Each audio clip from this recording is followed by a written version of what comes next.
Hi everyone, Dr. Jennifer Sweeton here with Online CE Credits. I wanted to answer a question I see constantly in EMDR spaces. And here's the question. How do I know when I'm competent to practice EMDR? I've made videos on this exact topic before. And this is because there's a lot of unnecessary confusion and I think, frankly, fear around this topic, so I want to answer it clearly. Here's the short answer. You're competent to practice EMDR when you can safely and effectively use it with the client in front of you, within your license, training, and scope of practice, while also exercising sound clinical judgment. And here's the key point that I think a lot of people miss. We assess competence in EMDR in the same way that we assess competence in every other psychotherapy modality. So EMDR is not a special ethical exception with its own rule book. Competence is clinical, not modality specific. We don't use separate ethical rule books for CBT, ACT, CPT, PE, DBT, and we don't do this for EMDR either. No therapy is legally or ethically treated as uniquely dangerous just because it has a brand or an institute or a trade association behind it. The same standards are always going to apply to you. Do you have the appropriate training? Do you practice within your scope of practice? Are you paying attention to client safety, clinical judgment?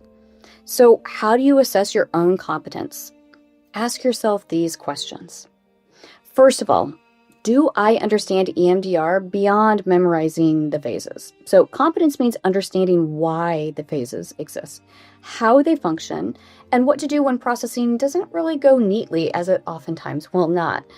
Rigid protocol, just following that without much thought is probably not competence.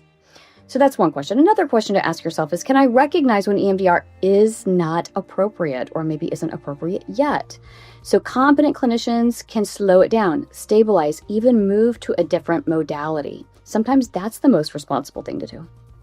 Another question is, can I manage destabilization if it occurs? And you don't have to be perfect about this, but can you ground effectively? Do you know when to slow down exposure? But these are clinical skills, not EMDR skills. Another thing, are you practicing within your scope of practice? Training, judgment, these are important, but no certification, whether it's through EMDR or Online CE Credits or anyone else, is going to give you the legal right to practice, right? And this is true for all therapies. Another question is, am I using consultation appropriately? Am I still remaining in consultation, even if it's not required of me?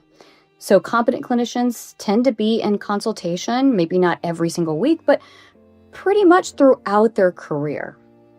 But let's not try to replace licensing boards with social enforcement, because the reality is this. A lot of times we hear from other clinicians that they don't think we're competent, but actually other clinicians are often the worst judges of your competence. They're not going to see your sessions. They don't know your training depth.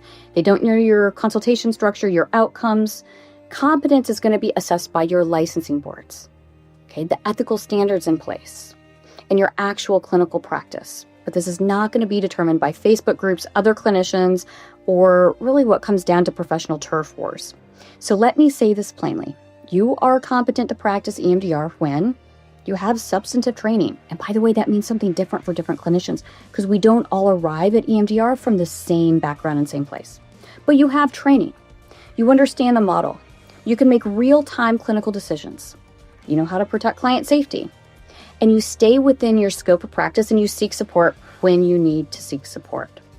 This is exactly the same way that competence is determined in every other therapy modality. At Online CE Credits, we believe in accurate ethics, clinician autonomy, client safety, but not credential shaming or fear-based messaging. And if you're already asking this question thoughtfully, if this is something you have been thinking about, then you're already practicing with care. Thank you so much for listening.